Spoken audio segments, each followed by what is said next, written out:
Hola, ¿se puede jugar? Esto es el Club del Rendimiento, episodio 10.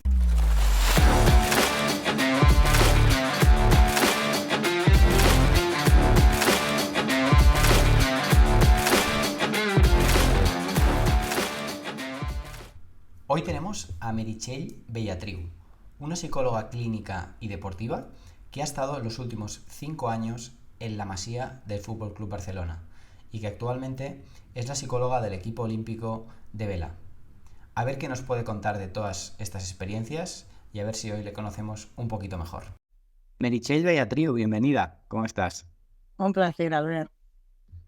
Bueno, como te dije, eres la primera persona, perfil de psicología deportiva que viene al podcast. Y yo quería que cuando viniera alguien fuera alguien que llevara una trayectoria y toda una vida profesional dedicándose a esto, ¿no? Porque yo creo que a veces faltamos un poco el respeto. Tienes ahí al panadero que lleva haciendo pan toda la vida y ahora se pone alguien al lado a hacer cupcakes y van a hacer las fotos ahí, ¿no? Entonces, ¿cómo ves tú esto? Bueno, la verdad que tenemos en el país grandes profesionales que llevan muchísimos años. De hecho, yo me considero bastante novata dentro de este mundo, así que ya hay unos años. Y eso a veces cuando uno va a algún congreso o alguna presentación, ¿no? Con otros compañeros se da cuenta que ya no soy tan novata, que ya llevo unos años, ¿no? Porque viene gente muchísimo más joven que yo, ¿no? Empezando la profesión, pero bueno, creo que tengo muchísima gente por arriba, ¿no? De los cuales poder aprender y para mí es un lujo, ¿no? Pues poder compartir mi trabajo, poder transmitir, ¿no? Mis conocimientos, porque creo que es una profesión que necesitamos también, pues, compartir y aprender los unos de los otros, porque a veces es un trabajo muy individual, ¿no? Trabajamos con gestión de equipos, trabajamos gestionando diferentes funcionamientos entre relaciones personales y luego al final la función del psicólogo puede ser muy individual, así que todo lo que sea compartir siempre es bienvenido. Y por cerrar un poco todo este bloque y entender mejor tu perfil, ¿podrías contar un poco cómo ha sido tu camino dentro de la psicología desde, resumidamente, desde que tú terminas de estudiar y estás en la psicología clínica, pero luego pasas a la psicología deportiva y pues hoy en día estás aquí? ¿Cómo ha sido ese camino? Bueno, la verdad que ha sido una mutación no prevista, sino que ha sido un poco sobre el camino. Yo cuando salí de la carrera lo tenía muy claro, ¿no? Que quería ser psicóloga clínica.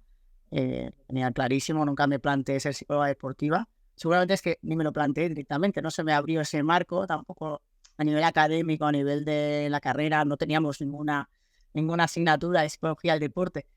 Y todo, y que era una persona que hacía muchísimo deporte, no me lo planteé y tenía muy claro hacer clínica. De hecho, este año he hecho unos 20 años de profesión, o sea, llevo 20 años de psicóloga. Y fue, bueno, tengo que decir que a través de una pareja que tuve, que él es preparador físico, me planteó pues echarle un cable, ¿no? En un centro de tecnificación con algún deportista. Yo ya llevaba bastantes años de psicóloga y empecé a trabajar con algún deportista y la verdad que me gustó mucho la experiencia. Me intenté formar de forma un poquito autodidacta, que quizás no es la mejor manera de entrada, pero bueno, ya tenía una base y me metí un poco pues leyendo mucho, mirando y luego finalmente descubrí que era un campo que me gustaba mucho y que bueno, pues no había descubierto hasta ese momento y fue bastante casual, ¿no? Entonces, bueno, ya me formé a través de la UNED, ¿no? También pude, pues, de alguna manera hacer las cosas también bien, como toca, también formándonos de forma más especializada. Y de hecho, a la clínica no la he dejado. Yo sigo ejerciendo como psicóloga general sanitaria, en este caso, si lo decimos bien. No soy psicóloga clínica como tal, no soy PIR, soy psicóloga general sanitaria y sigo creciendo como tal. Sí que es verdad que es muy pequeña medida. Y lo que sí me ha permitido la clínica es trabajar con deportistas en temas clínicos. Esto es algo que sí que trabajo bastante. Por ejemplo, temas de ansiedad, temas de trastornos alimentarios, que la verdad que se dan mucho, ¿no? En el mundo deportivo, por la alta exigencia, y porque a veces también la base, a veces, pues hay cosas que no tenemos del todo resueltas, cosas que añadimos y eso sumado, ¿no? Una exigencia deportiva y un entorno que a veces puede no ser facilitador o favorecedor de la salud mental, pues es algo que también me ha beneficiado mucho y bueno, he ido encontrando mi lugar, ¿no? Es decir, he hecho pues varias experiencias y cada vez me siento mucho más cercana al deporte, cada clínica, pero creo que he encontrado una fórmula que fusiona las dos. Me hace bastante gracia porque al principio has dicho, bueno, yo me considero novata todavía y tal, y ahora dices que llevas 20 años, acabas de cumplir 20 años dentro del mundo de la psicología, ¿sabes? Y esto, lo que decíamos un poco al principio, que hay gente que hoy en día lleva 1 año o 2 haciendo algo y ya el título es experto o experta en no sé qué, ¿sabes? Bueno, tenemos una profesión que yo creo que nunca sabe suficiente y creo que es una de las cosas que más me apasiona de este mundo, de las personas, de la psicología, de la mente, ¿no? Y también aplicado al deporte, a la actividad física, es precisamente que nunca sabes todo, ¿no? Siempre puedes aprender algo, siempre, sí que es verdad que tenemos una base, yo creo que tengo una base, ¿no? Con la cual ya trabajo, pero siempre añado, ¿no? Alguna cosa cuando ves, cuando conoces y creo que si lo vemos de esta forma podemos seguir creciendo y si no, siempre hay el riesgo, hemos trabajado a veces de esta forma más solitaria, todo el que trabaja en consulta o en un equipo que solo está él como psicólogo, quedas un poco como obsoleto, ¿no? Con una forma de trabajar muy limitada y creo que estamos en una profesión que crece a pasos agigantados, ¿no? Que tienes que estar al día, abrirte y ser humilde. Muy bien. Luego te preguntaré un poco más cuál es tu método, pero para poder entender por dónde has pasado, te voy a preguntar por algunas facetas. Entonces, tú has estado 5 años como psicólogo de la Masía, ¿no? Del Fútbol Barcelona. ¿Cómo era tu trabajo ahí? Bueno, mi trabajo era, allí estaba como clínica, no estaba como psicóloga deportiva. Entonces, mi trabajo allí era trabajo directamente cuando llegaban los chicos al formativo, no solo a los que vivían en Masía, sino a todo el formativo, hacerles una entrevista familiar, ¿vale? Donde poder valorar todos aquellos aspectos pues, personales, sociales, familiares, de hobbies, ¿no? Para valorar un poco factores de riesgo, de factores de protección de cada jugador, jugadora.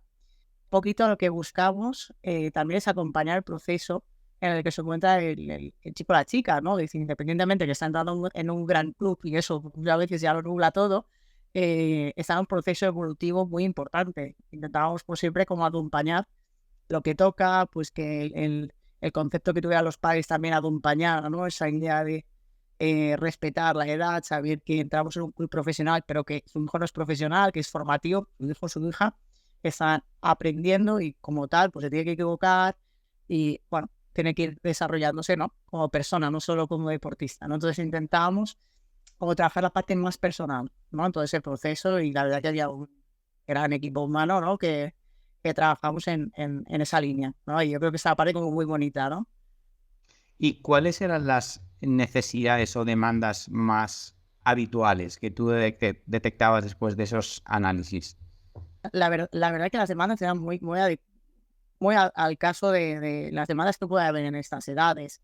Quizás una de las riquezas, ¿no? Que vivía ahí en mi día a día, ¿no? Por estar ahí es que podemos ver, ¿no? Como una variedad de personas, ¿no? De familias, de funcionamientos muy diferentes, ¿eh? Desde familias con muy pocos recursos, diferentes culturas. Entonces, las necesidades eran súper variadas, ¿no? Y a veces eran más a nivel familiar, pues también se trabajaba a nivel familiar, también aspectos más individuales, tipo autoestima, ansiedad.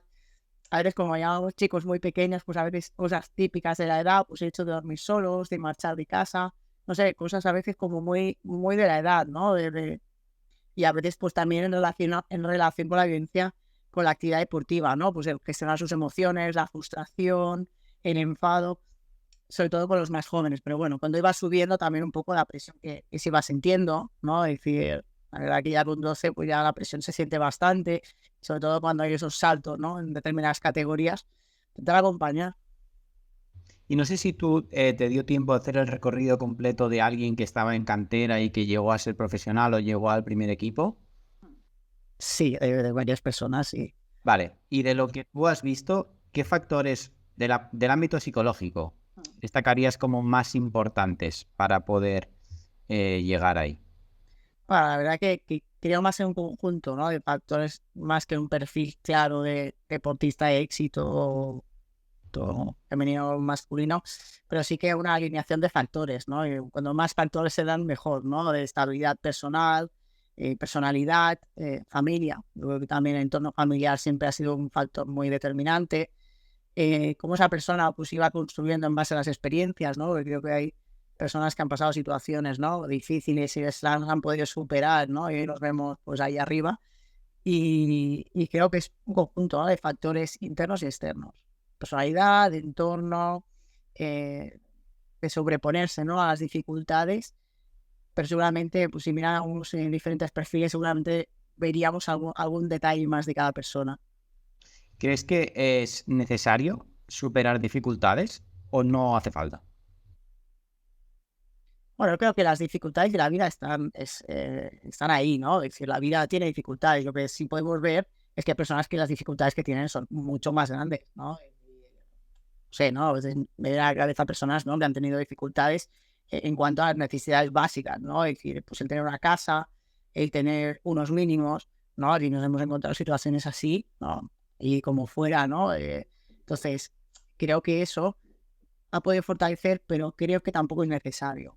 Pasa que se ha dado y hay personas que realmente han podido aprovechar esa experiencia, pero no es necesario pasar dificultades para ser resiliente, por ejemplo. Pasa que sí que es verdad que es como un entrenamiento avanzado. Lo que pasa que a veces también estos entrenamientos avanzados lo que suponen es una secuela también avanzada, ¿no? Entonces yo creo que simplemente cada uno tiene su vida y lo importante es que, bueno, se pueda acompañar, ¿no?, esos procesos, se pueda, pues, buscar, ¿no?, las mejores alternativas, y habrá quien le ha ido bien y habrá quien no le ha ayudado.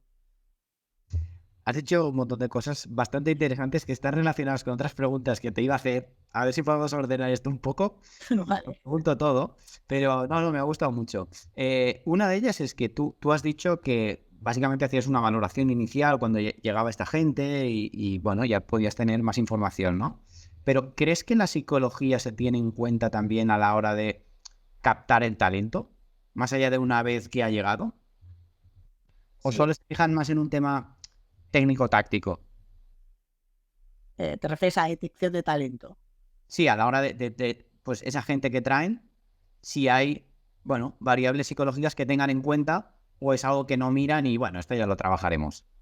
Bueno, yo creo que no estaba dentro de mi departamento esta área, ¿vale? Pero sí que es un área que se estaba trabajando, ¿no? Que es, bueno, cómo detectar, cómo elaborar perfiles. Yo creo que es un tema aún en construcción, ¿no? Y si es algo que se tiene en cuenta. No sé si en el momento, ¿no?, el scouting lo tiene muy presente o no. Quizás lo desconozco y aquí no querría entrar sino al no conocerlo. La verdad es que es difícil porque a mí como profesional me es difícil también decir, ¿no?, qué perfil de éxito, ¿no?, qué rasgos, ¿no? Porque también las personas evolucionan, las personas, pues no sé, a veces vemos niños que en un momento los he visto entrar, ¿no?, con una tolerancia a la frustración muy baja, eh, con dificultad, ¿no?, para superar ciertas situaciones, y los he visto más mayores y esas mismas variables han podido cambiar en alguna medida, ¿no? Porque en una parte que trabajamos. Entonces, a mí es algo que siempre me ha hecho mucho respeto, el tema de los perfiles de éxito, pero entiendo que hay otro tipo de profesionales que valoran esta línea, que valoran también, ¿no? Pues esta área yo creo que, bueno, que está bien que esté en marcha, pero creo que es un tema muy delicado. Claro, es que a mí lo que me da miedo de esto que dices a la hora de filtrar o seleccionar este talento no es el acertar, es el equivocarte, el tirar para atrás a un perfil que, como tú dices, eh, entonces sí que sería culpa tuya que no tenga esa oportunidad, porque tú has considerado que no podría desarrollar unas capacidades que seguramente lo filtramos en cualquier otro ámbito, técnico, táctico, físico o de cualquier tipo. Pero hostias, tú sí que tienes, muchas veces tenemos la oportunidad de dar oportunidades, pero también de quitarlas. Sí, Y, totalmente. y dentro de eso que decías antes, que me ha parecido muy interesante, lo de que a veces las dificultades no son imprescindibles para desarrollar la resiliencia, ¿no? O que a veces según qué marrón te comas, igual te sobrepasa y luego te vienen otros más graves. ¿Estás de acuerdo en que la mentalidad es algo que sí que es bastante importante? ¿En qué sentido lo planteas? ¿En qué sentido sería? Bueno, yo lo que te quería preguntar es si piensas que la mentalidad se puede trabajar realmente o está condicionada por cómo es la persona, y mentalidad en el sentido de, pues ante un mismo hecho, ¿no? Ante una misma situación, pues hay gente que se enfoca de forma muy diferente, ¿no? Y lo que para algunos es una amenaza, para otros es un reto, y lo que a unos les motiva, a otros pues se cagan encima, ¿no? ¿Y hasta qué punto hay margen de gestionar eso? Bueno, hay una parte, la personalidad, ¿no? Y la forma de afrontar, ¿no? Cada acontecimiento que nos pasa, una parte innata, ¿no? También desde la parte biológica, la parte aprendida, ¿no? En nuestro entorno. Es una cosa que puede ser una respuesta más natural, ¿vale? Por así decirlo. Y después hay una parte que se entrena, ¿no? Es decir, igual que entrenamos el físico, también entrenamos la mente. Y para ello, pues bueno, hay unos márgenes. A ver, también hemos de ver qué márgenes y también ser realistas, ¿no? Es que no vender humo, ¿no? Es decir, hay cosas que también no es lo mismo valorar un aspecto en un niño que tiene un margen de cambio mucho más grande que valorarlo pues, en un deportista de ya una cierta edad. También hemos de ver en qué etapa evolutiva se encuentra, cuál es nuestro objetivo, es decir, pero sí que hay aspectos que realmente se pueden trabajar, ¿no? Como la resiliencia, la tolerancia a la frustración, ¿no? La gestión de las emociones. Lo que es que podemos trabajar en ellos. Hay personas o deportistas que podemos valorar que no han hecho un trabajo psicológico, pero destacamos habilidades muy, muy, como, muy buenas, ¿no? Muy destacables. eh, y otros que pueden requerir trabajar algún aspecto. Creo que forma parte del entrenamiento mental. ¿Sabes de ese es el kit? Muy interesante. Y en el trabajo con deportistas jóvenes, bueno, y a veces no tan jóvenes, y estamos utilizando esta experiencia tuya como ejemplo, pero para sacar 1000 temas de psicología deportiva.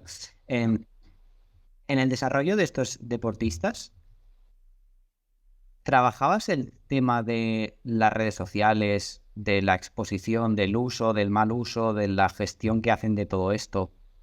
Mm. Es un tema a tener en cuenta, ¿no? Porque al final es un tema que se ha instaurado, ¿no? Y ha calado muy profundamente, ¿no? En nuestra sociedad, en los más jóvenes, ¿no? Y perfiles de Instagram con niños de 7 años. Bueno, yo creo que es una realidad que tenemos que contemplar y que tenemos que trabajar, ¿no? Y el uso que se hace, ¿no? En estos deportistas, tanto los más jóvenes como los que no son tan jóvenes, ¿no? Es decir, al final es qué peso le damos, cómo lo utilizamos, qué es lo que queremos conseguir a través de y qué es lo que estamos obteniendo de ese uso, ¿no? Es decir, un poco, ya no se trata si publicamos más o menos, sino qué sentido tiene en nuestra vida, ¿no? Puede ser algo positivo, ¿no? Porque al final las redes es un escaparate, ¿no? Un deportista también es como un profesional autónomo, ¿no? Que tiene que mostrar su trabajo y está bien mostrarlo y creo que forma parte también del compartir, pero hasta qué punto, ¿no? Eso que compartimos nos está generando una dependencia, un bienestar con nosotros mismos, una, ¿no? Una recompensa externa, ¿no? Como un sentirse valorado, y a veces ahí también es peligroso y creo que tenemos que formarnos. Entonces, sí, es un tema que se toca. Vale, y ampliando un poco el foco, no en una posición igual tan en un club con muchos perfiles, como tú decías, y un equipo grande, ¿cómo ves la figura de un psicólogo o psicóloga, ya sea deportivo o clínica, dentro de un club? Porque, o sea, lo que he visto es que hay veces que con buena intención se incluyen perfiles que a lo mejor son muy genéricos o que tienen un abanico de gente muy amplia a la que llegar, pero luego tampoco terminan solventando las demandas que hay y a lo mejor ofreciendo un servicio de calidad, y lo que me da la sensación, podría hablar de psicología, pero a lo mejor otro ámbito, ¿eh? O sea, luego eso no termina de lucir y a lo mejor esa figura queda más manchada que valorada. Ya, bueno, no es una figura, lo que me ha llevado el tiempo, la experiencia, es que no es una figura fácil de desarrollar, ¿eh? La del psicólogo. Es decir, yo creo que igual otros profesionales me dirían lo mismo desde su perspectiva, pero yo creo que somos profesionales que tenemos que ir con sumo cuidado con todo, ¿no? Porque, bueno, a veces de no molestar, de no generar eh, como competencia, que no es una competencia, porque realmente no somos competencia, ¿no? Pero con el staff, ¿no? Es decir, cuál es nuestro rol, cuál es nuestra función y que eso también quede claro, y eso no es fácil cuando en un club no ha habido esa figura antes. Eso se nota mucho también la cultura de la psicología. Yo creo que lo más importante cuando uno llega al club ya no es querer hacer muchas cosas, sino escuchar bien cuáles son las necesidades y empezar despacio. No, yo creo que es una cosa que he ido aprendiendo a lo largo de mi experiencia, ¿no? Soy una persona que siempre tiene mucha energía, muchas ganas de hacer muchas cosas, pero creo que a veces también tenemos que ser realistas y ir paso a paso. Muchas veces se quiere hacer mucho y se acaba haciendo poco, ¿no? Entonces es, ¿cuál es la necesidad? Y en base a la necesidad, plantear un programa, plantear un trabajo. 100%. Lo decía porque ahora es como que empujamos mucho a, hostia, vamos a introducir estas figuras, estos perfiles y tal, pero si no se introducen de la forma adecuada, igual es un paso para atrás, ¿no? Y a veces me da la sensación de que el querer hacer cosas, no sé si muchas o pocas, no se genera ese vínculo y esa confianza con la gente con la que vas a trabajar. Creo que ya es un hándicap a veces no formar parte del día a día del equipo, sino ser una figura que está como ahí de comodín, ¿no? Y ese comodín termina siendo nada. Sí, esto también, claro, al final nos encontramos con la realidad de recursos, ¿no? Porque al final, claro, cuando más está más presente esta figura también es más fácil. Lo que pasa es que a veces en ese poco a poco despacio, pues a veces tampoco se puede tener esa figura durante todos los entrenamientos o durante todos los días, pero bueno, quizás sí que generar espacios y yo creo que también es invertir en los más jóvenes, ¿no? ¿Por qué? Porque al final también introduces esa figura como algo más natural, ¿no?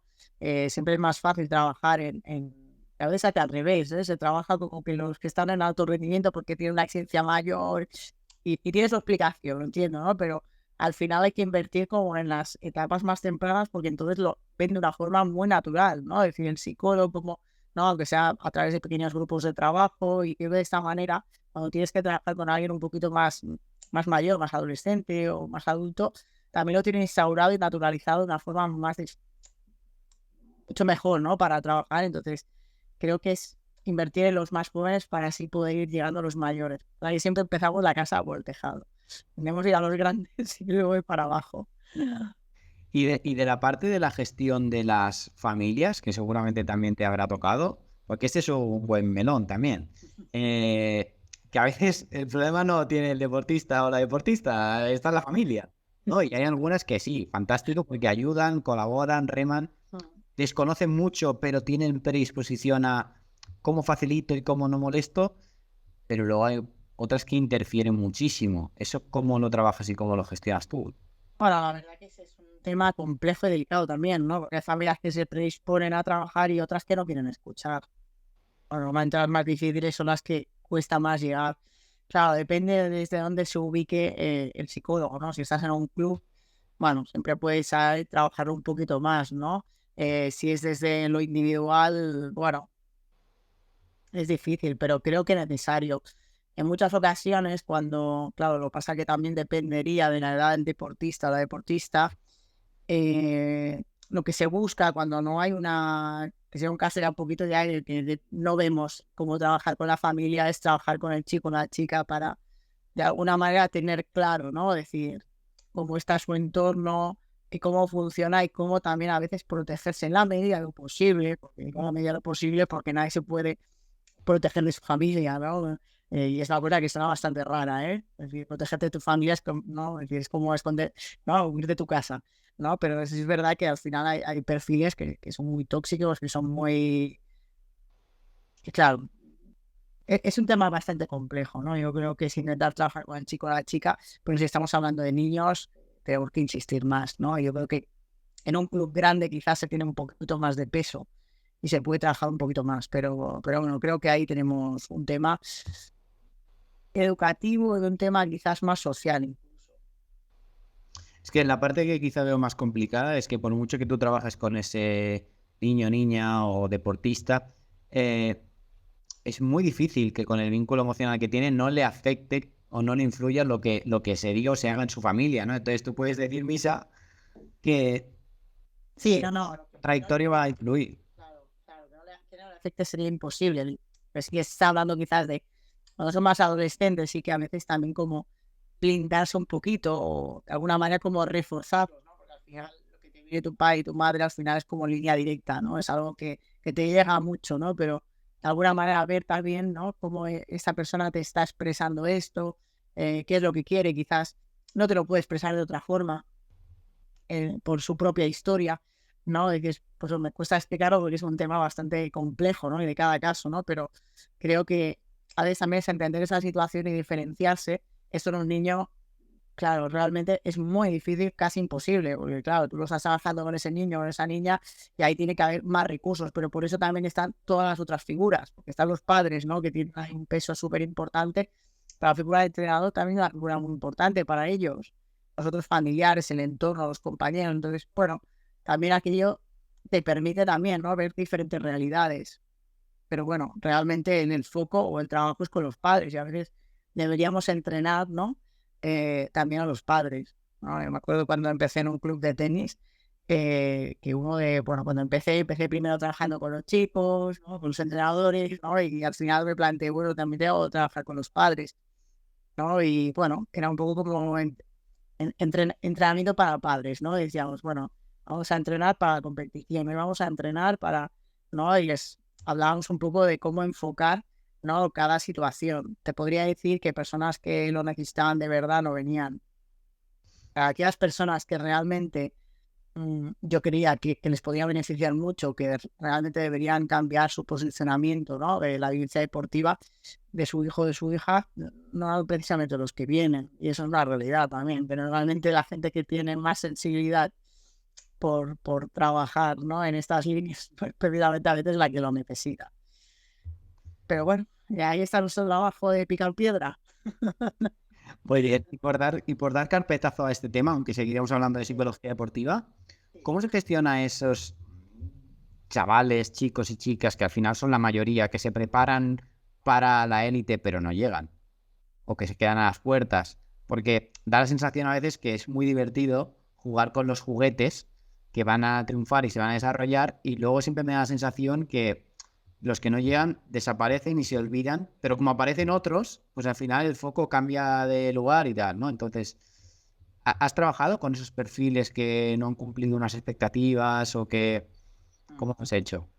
Bueno, yo creo que eso es un día a día constante, ¿no? Yo creo que una cosa es lo que se ve y otra cosa es lo que pasa por detrás, ¿no? Entonces, bueno, esa es nuestra función, ¿no? Nuestra función es prepararlos para todo lo que venga, ¿no? Y a veces es el no llegar.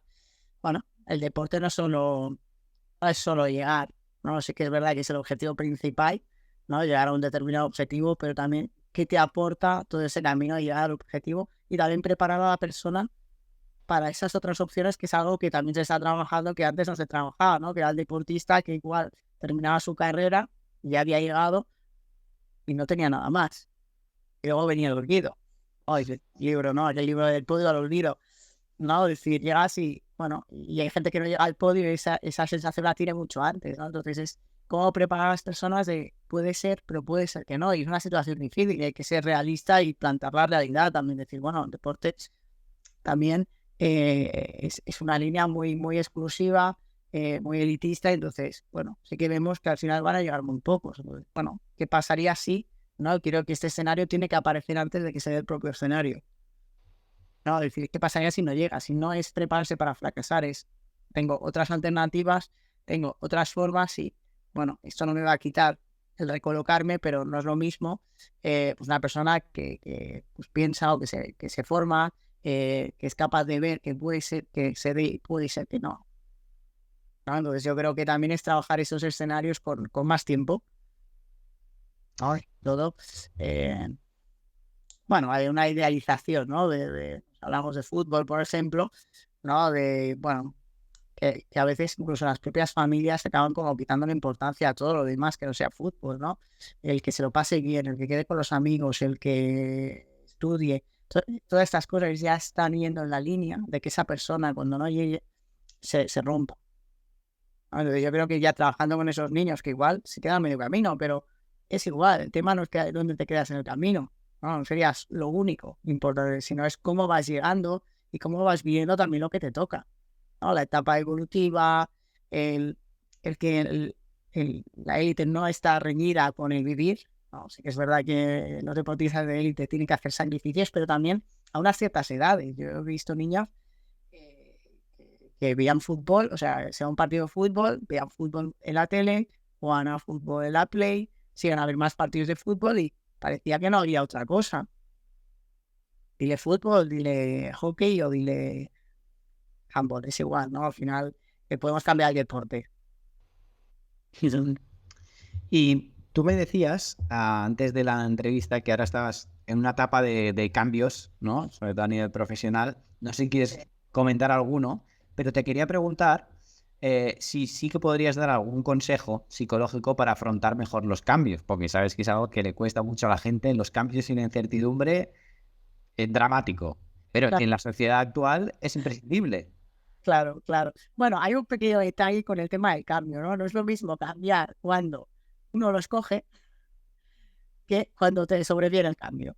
Es un poquito Cuando no tienes más remedio. separado, ¿no? Que a veces podemos hacer similitudes, ¿no? Parece que cuando uno cambia, hay un proceso que ya empezó, ¿no? Es decir, un proceso que ya empezó como a valorar, bueno, pues a transitar un poco, ¿no? Por ese duelo, ¿no? De aquello que se deja hacia aquello que más. Entonces, yo creo que el tema de los cambios, ese matiz primero, ¿no? Si tú cambias, o claro, en el caso de que es un cambio que me sobreviene, que son los que más cuestan, normalmente son los que no están anticipados, esa es la aceptación, ¿no? Es trabajar la aceptación, pero la aceptación no es de trabajar en minuto cero, porque si acabo de sufrir, no sé, pues no sé, me despiden de un trabajo o me despiden de un equipo, creo que en ese momento nadie va a estar contento en, ostras, esto es una oportunidad para crecer, para ser resiliente, no, esto no va así, ¿no? Entonces en ese momento yo creo que siempre tenemos que dar paso a lo que podamos sentir, ¿no? Decir, mira, a veces también pues siento rabia, siento frustración, estoy triste, pues dejemos, ¿no? Lo digo porque una de las cosas que preocupaba, por ejemplo, a las familias es, ¿qué pasa si a mi hijo no sigue el año que viene? Me ha venido a la cabeza esto, ¿no? Entonces, la experiencia con los casos más o menos que pude seguir es que los padres lo vivieron mucho peor que los hijos. La tuvieron más capacidad y muchas veces cuando les preguntaba lo pasaban peor por dejar los compañeros, por dejar de estar ahí, pero que fue menos de lo que los padres incluso podían anticipar. Simplemente pues lloraron, no, pues en el momento de decírselo, pues yo digo, no, pues a veces dejar llorar, dejar sentir lo que te venga, es un primer paso para mejorar y a partir de ahí, bueno, irte recolocando, ¿no? En esa nueva realidad y hay que centrarse en el presente, ¿no? Y creo que es un proceso, ¿no? Se dice rápido, pero es ese proceso de dejar, ¿no? Atrás lo que tenías y ver qué puedes tener ahora. Y creo que eso cada uno se tiene que dar su tiempo y ver. Cada uno también analice si lo que está haciendo le está ayudando a evolucionar o se está anclando. Pero creo que eso también hay que dejarse tiempo, para hacer esa valoración. Ya, porque de estos cambios que comentabas, que me ha parecido muy interesante el matiz, claro, estos cambios forzosos que no tienes más remedio y tienes que cambiar, claro, la parte buena es que no hay otra opción, te toca hacerlo, va a ser igual más doloroso, pero no hay otros cambios que incluso pueden ser a mejor, pero hay mucha gente que por este miedo a la incertidumbre, al tal, le cuesta mucho dar esos pasos a lo desconocido, aunque pueda ser mucho mejor de lo que tiene actualmente. Bueno, yo creo que eso nos pasa bastante a menudo porque queremos controlarlo todo. No queremos perder nada, ¿no? Y a veces queremos controlar el estrés. Entonces, bueno, yo creo que también ahí tienes que ver tus prioridades, ¿no? Es decir, qué es lo prioritario, qué es lo fundamental, porque hay muchas cosas de la vida que son deseables, que son importantes, pero son prioritarias para ti, ¿no? Y a veces como que nos acomodamos, ¿no? En ciertos lugares, y eso nos pasa en todas las esferas de la vida, creo, no solo en lo laboral, en lo deportivo, sino también en lo personal. Y creo que es ver, ¿no? De vez en cuando también pensar si estás donde quieres estar y de la forma que te gustaría. Claro, ahí también implica unas dosis de confianza. ¿Por qué? Porque, claro, es como, ¿quién me garantiza, ¿no? Que lo próximo, que el cambio va a ser bueno? Probablemente la mejor garantía que puedas tener en que lo próximo es bueno es que lo que tienes no te acaba de gustar. Y eso sí es seguro. Entonces yo intento fomentar eso, ¿no? Decir, sí, te puedes equivocar, sí, pero también puede haber otro cambio, ¿no? Es decir, al final, yo creo que también es en cada persona ver, ¿no? ¿Qué es lo que dificulta? Porque yo creo que no se puede forzar a nadie a hacer un cambio que no tiene seguro o dar un paso que no quiere dar, porque creo que eso, en lugar de avanzar, lo que va a hacer es retroceder. Es como cuando te da miedo algo, ¿no? Si a ti te da miedo, no sé, ¿no? Pues bajar en bici y te empujan, lo vas a pasar tan mal que vas a dejar la bici, ¿no? Entonces yo creo que también es entender y ver lo que te está frenando y ver, decir, bueno, qué es lo que quiero, qué es para mí importante y realmente donde estoy tengo aquello que es fundamental para mí y eso también para mí es un proceso, tampoco es algo fácil. ¿Y cómo trabajas con deportistas o personas en general con niveles de autoestima y confianza muy bajos, que no tiene por qué ser lo mismo, pero muchas veces chafan una a la otra, en el sentido de que a lo mejor tú tienes una demanda o por cubrir algo más superficial, pero claro, es que esa base está tan mal que a veces hasta que no arregles un poco eso, todo lo demás como incluso va a dar igual. Claro, bueno, sí, pues construyes un poco sobre vapo, por decirlo de una manera, ¿no? Es decir, si vamos poniendo ya hay algo más profundo, ¿no? Que está... Bueno, yo lo que intento hacer, ¿no? Como una de las cosas que me ayuda o me va bien es delimitar, ¿no? Que trabajando todo, ¿no? Yo te decía, no soy clínica y deportiva, pero yo lo digo, si trabajo una cosa, otra. Incluso con algunos deportistas les he podido derivar a un clínico porque creía que estamos trabajando cosas que yo no podía abarcarlas todas, que era imposible. Entonces, abarcar una o un área de forma coordinada, depende también de la situación. Creo que es muy importante delimitar y también trabajar, por ejemplo, hablando de autoestima, pues la autoestima relacionada con la actividad deportiva. Muchas veces trabajando eso a la persona le interesa más que trabajar quizás su autoestima a otros niveles, depende de las edades aún menos, ¿no? Entonces, como que ceñirse mucho a cómo te estás valorando en tu deporte como deportista, y muchas veces eso lo puedes extrapolar luego a la vida. Normalmente es una cosa que digo bastante, es decir, lo que trabajamos aquí no solo te va a servir para el deporte, o sería interesante que no solo te valoraras por el deporte, sino que esto lo vas a aplicar también a otros ámbitos. Pues creo que es una herramienta que tú te vas a poder quedar. Entonces, adecuarlo a el área deportiva y a partir de ahí ver cómo se está valorando y que él vea, ¿no? Que a veces las distorsiones que se pueden hacer, no sé, a nivel de pensamientos, a nivel de autodiálogo, a nivel de cómo se está valorando, con cosas como muy concretas, ¿no? Y ver también, bueno, qué pasaría si esto fuera así, no sé, por ponerte algunos detalles, que son un poquito todo más complejo, pero bueno, que tome conciencia en cómo se está valorando y a partir de ahí cómo se podría valorar de otra forma, pero siempre desde las soluciones que también mismamente plantea el deportista, no se las das tú, sino también haciéndolo trabajar un poco en ese sentido. Y piensas que, es que quería compartirte una idea, a ver tú qué opinas, que lo he escuchado bastante últimamente, a mí me ha hecho reflexionar, de que los deportistas de élite, en general, son perfiles con muchas patologías, pero que están bien orientadas dentro de la sociedad, ¿no? Y que están más aceptadas que si estuvieran llevadas a otro ámbito, en el sentido de, pues, no sé, tener una extrema ambición, ¿no? O ser súper competitivos, o odiar perder, o... Bueno, cualquier persona que hace algo como muy extraordinario, que se sale de la media, igual también tiene variables que están muy desajustadas a la media.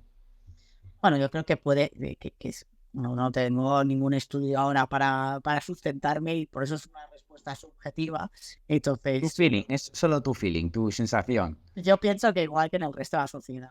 Mi respuesta tal cual sería esta, ¿no? Es decir, es más, un deportista eh, de élite que llega, es difícil, ¿no? Que no hayan ciertos ajustes. Y si está ajustado, entonces tampoco está tan mal. Lo que pasa que es verdad que hay gente que sabe rentabilizar ciertos rasgos, ¿no? Y es verdad que se habla, no sé, ahora me venía a la cabeza que te has hablado, me venía un libro, el de inteligencias múltiples, no sé si lo conoces, y habla precisamente de esta idea que comentas, que, bueno, pues los grandes genios destacaban, ¿no? En unas áreas, igual, no sé, ¿no? Teníamos personalidades que a nivel de inteligencia científica, ¿no? Pues rebasaban un poco en la media y en cambio a nivel de inteligencia personal, ¿no? Interpersonal, estaban, pues, no sé, al nivel de un niño pequeño, ¿no? Es decir, que como que a un nivel muy bajo. Entonces, yo creo que esto sí que es verdad que será el deporte, pero como en otras áreas, vaya, yo no veo una diferencia.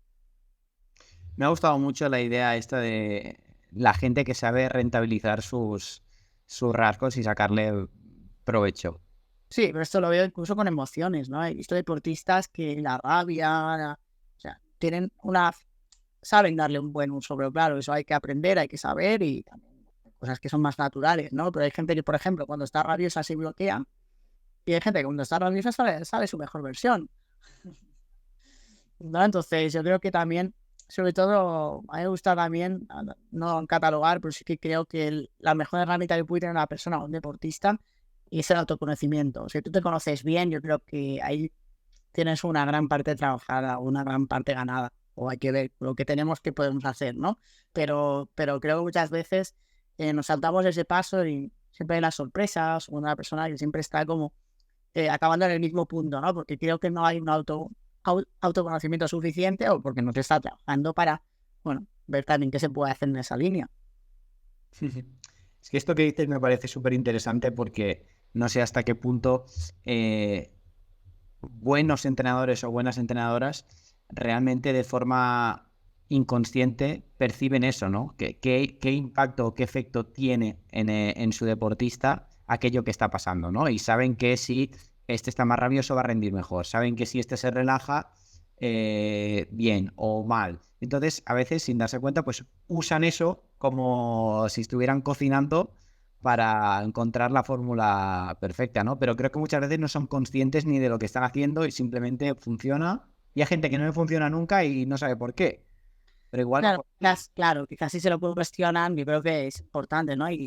Pero la figura de entrenador para mí es muy importante, ¿no? El saber identificar qué necesita también su deportista, ¿no? Es decir, no, pues hay deportistas que les tienes que dejar un poco como su espacio y su tiempo en algún momento, ¿no? Y sabes que luego vas a poder hablar, hay otros que les puedes como apretar un poquito más y su forma también, ¿no? Ese autoconocimiento ya no sería tan sino sería más un conocimiento de equipo, ¿no? Y ahí es ya, bueno, sería la bomba, ¿no? Es decir, cuando entrenador, ¿no? Y deportista, pues de alguna manera su nivel de comunicación se ajusta, ¿no? Y su nivel de trabajo cotidiano se ajusta al conocimiento mutuo, ¿no? Yo creo que eso es súper importante. Súper importante y súper interesante. Y por terminar ya, quería hablar hombre, de tu último rol, que no hemos dicho nada de esto, que estás de psicóloga en la federación, ¿no? Con el equipo olímpico de vela. ¿Cómo es ahí tu tarea? Porque entiendo que el formato de competición y el calendario y en función de cuánto de cerca o lejos son los objetivos, también cambia mucho tu trabajo, ¿no? Sí, sí, sí. Bueno, la verdad que es un mundo muy diferente, ¿no? Al que estaba trabajando, ¿no? Y la forma en de trabajarlo, entonces para mí es, bueno, estaba haciendo un poquito lo que estaba planteando antes, ¿no? Mi trabajo ahí empezó ya en dos competiciones importantes, en julio y agosto, ahí me incorporé en julio, y a partir de esas competiciones lo que intenté ver es, no sé, sumergirme lo más posible, nunca mejor dicho, en su día a día, no estar lo más cerca de los técnicos, porque trabajo mucho o sea, mi foco de trabajo es principalmente con los técnicos más que con los regatistas, y estar con ellos el máximo tiempo posible en el agua para, pues eso, entender su funcionamiento, cómo era la comunicación, ¿no? Con sus deportistas, como, bueno, intentar ver, ¿no? El contexto, ¿no? Y a partir de ahí, pues elaborar también un plan de trabajo. Ya lo tenía previamente, pero es verdad que hay cosas que a veces uno se nos pide, ¿no? Pues un plan de trabajo sin conocer, lo elaboras con toda, ¿no? Con toda tu experiencia, con todo el amor del mundo, pero luego ves lo que hay y tienes que reajustar, ¿no? Y es un poco lo que yo he hecho en estos meses, ¿no? Intentar ver qué es lo que había y, bueno, intentar también trabajar con ello y sobre todo ver cuáles eran las necesidades. Claro, llegar en un equipo, ¿no? En un equipo olímpico a unos meses, ¿no? No llegar ni a un año de las Olimpiadas, pues es una carrera, es un sprint, ¿no? Entonces ver un poquito qué es lo que se necesita y en base a eso, pues también ir trabajando tanto a nivel formativo con los técnicos, a nivel de sesiones individuales con ellos y bueno, la verdad que es un proyecto muy, muy chulo. Esto también con grandes profesionales alrededor, o sea que estoy muy contenta y, y la verdad que esta es mi experiencia por ahora. Muy guay. Pues has dicho una cosa que yo es que casi la sacaría como la conclusión de esta charla, que por muy bueno que seas, si realmente no te mojas y no te implicas en el proyecto, difícilmente tu rol va a poder funcionar, ¿no? Entonces, por mucho que incluyes una figura en un equipo, en un club, en una organización, si realmente no existe la implicación y no se moja lo suficiente, tampoco va a servir de mucho. No, y si no lo ves, a ver las cosas desde el despacho, ¿no? Que también trabajo mucho en despacho, es una parte de la realidad, por la parte de cuando tú vas a la competición o ahí que tú ves la suerte, ¿no? De estar 15 días en julio, 15 días en agosto con ellos conviviendo. Entonces yo creo que ahí te da muchísima información. No siempre es posible, pero bueno, mira, es uno de los privilegios que he tenido con esta función y que agradezco muchísimo porque me ha permitido una perspectiva que a veces no puedo tener. Muy bien. Pues nada, espero que ahora ya que eres una experta, algún día me ibas a dar una vuelta con la vela. Y por mi parte, pues agradecerte la charla. Creo que ha sido muy interesante. Creo que para quien realmente le interese esto, serían esas charlas para podérsela escuchar tranquilamente y tomar apuntes de lo que has dicho.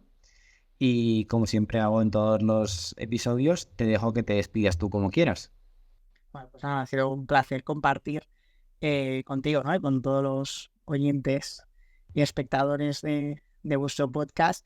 Bueno, creo que para mí lo importante es que se hable, ¿no? Que se hable de nuestra función, que se dé a conocer, que podamos, pues, bueno, mostrar a través, ¿no? De acciones como esta, ¿no? En qué consiste, ¿no? Un trabajo. Yo creo que hemos hecho un aperitivo, ¿no? Porque realmente se puede hablar de muchísimas cosas, pero bueno, creo que lo importante es que se pueda hablar, que se conozca y que se pueda, pues esto, ¿no? Dar al peso a este rol, que no es más que otras profesiones, pero creo que sí que es importante. Y nada más que agradecer, ¿no? Pues la que habéis contado conmigo, un placer. Y nada, yo encantadísima de haber aportado mi granito de arena. Y hasta aquí el episodio de hoy. Ahora tienes que hacer dos cosas. La primera, pegarte una buena asistencia y compartirlo con alguien que le pueda gustar. Y la segunda, apuntarte a la newsletter si todavía no lo has hecho. Tienes el enlace en la descripción y ahí recibirás los episodios antes que nadie y también te contaremos cómo funcionamos en nuestro día a día y todo lo que hacemos. Nos vemos en el siguiente.